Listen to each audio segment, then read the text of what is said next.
உங்களுக்கு தெரிஞ்சிருக்கும் இந்த இலங்கையானது சுதந்திரமடைகின்ற காலப்பகுதியில், அதாவது 1950ஆம் ஆண்டு காலப்பகுதியில் பார்த்தீங்கன்னா எங்களுடைய தலா வருமானம், அதாவது ஒரு நபருக்கு கிடைக்கிற வருமானம் ஆசியாவிலேயே 3வது நிலையில காணப்பட்டது. அதாவது ஆசியாவிலேயே 3வது பணக்கார நாடு என்று சொல்லக்கூடிய வகையில் இலங்கை காணப்பட்டது. அதாவது 1வது ஜப்பான், 2வது மலேசியா, 3வது ஸ்ரீலங்கா.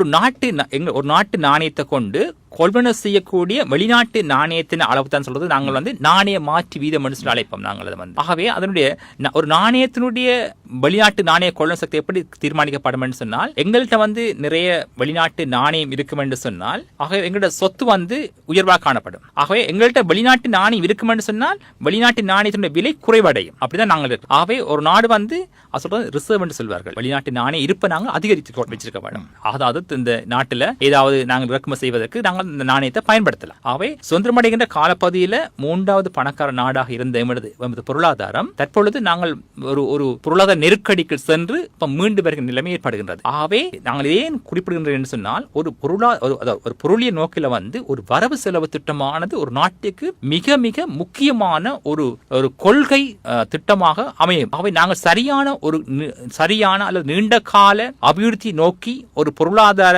நோக்கில நாங்கள் ஒரு பாதீட்டினை தயாரிக்கின்ற பொழுது இந்த பாதீடானது பல்வேறுபட்ட தரப்பினருக்கு ஒரு நல்ல செய்தியை கொண்டு செல்லும். இலங்கையில வெளிநாட்டு முதலீட்டாளர்கள் வரக்கூடிய நிலைமையை ஏற்படுத்த வேண்டும். நாங்கள் உள்நாட்டு முதலீட்டாளர் நாங்கள் ஊக்குவிக்க வேண்டும்.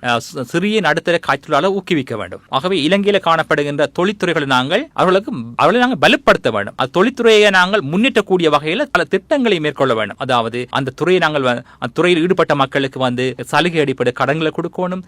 குறைந்த வட்டியில நாங்கள் அவர்களுக்கு கடன்களை கொடுக்க வேண்டும். அந்த உற்பத்தியை அதிகரிக்க செய்ய வேண்டும். அவர்களுக்கு சந்தை வாய்ப்புகளை ஏற்படுத்தி கொடுக்க வேண்டும். இதனூடாக என்ன செய்யலாம், அந்த நாட்டினுடைய பொருளாதாரத்துக்கும் அந்த துறையை நாங்கள் பயன்படுத்த வேண்டும். அதே போல அந்த துறையில பங்கு பெற்றிருக்கிற மக்களுடைய வாழ்க்கை தரத்தினை, வருமானத்தை நாங்கள் அதிகரிக்க வேண்டும். ஆகவே ஒரு நாடு பொருளாதார வளர்ச்சி அடைகின்ற பொழுது அந்த துறையில பங்கு பெற்றுகின்ற அந்த மக்களுடைய வருமானம் அதிகரிக்கும். வருமானம் அதிகரிக்கின்ற பொழுது அது வாழ்க்கை தரம் அதிகரிக்கும். எனவே நாங்கள் அரசாங்கம் செய்ய வேண்டிய சமூக செலவுகள் குறைவடையும். மக்களின் வருமானம் அதிகரிக்கின்ற பொழுது அரசாங்கம் மானியங்கள் கொடுக்க வேண்டிய அவசியம் இருக்காது. ஆகவே உள்நாட்டில் எங்களுடைய கைத்தொழில், சேவைத்துறை, விவசாயங்கள் நாங்கள் மேலும் விரிவாக்கம் செய்ய வேண்டும். எங்களுக்கு தெரியும், இலங்கை மிகவும் வளமிக்க நாடு. நமக்கு போதிய அளவு விவசாய நிலங்கள் காணப்படுகிறது. அதாவது பெருமதியான கடல் வளங்கள் இருக்கின்றது. இவற்றை நாங்கள் முறையாக பயன்படுத்துவதன் ஊடாக நாங்கள் எமது பொருளாதாரத்தை நாங்கள் முன்னுக்கு கொண்டு செல்லக்கூடிய மாதிரி இருக்கும்.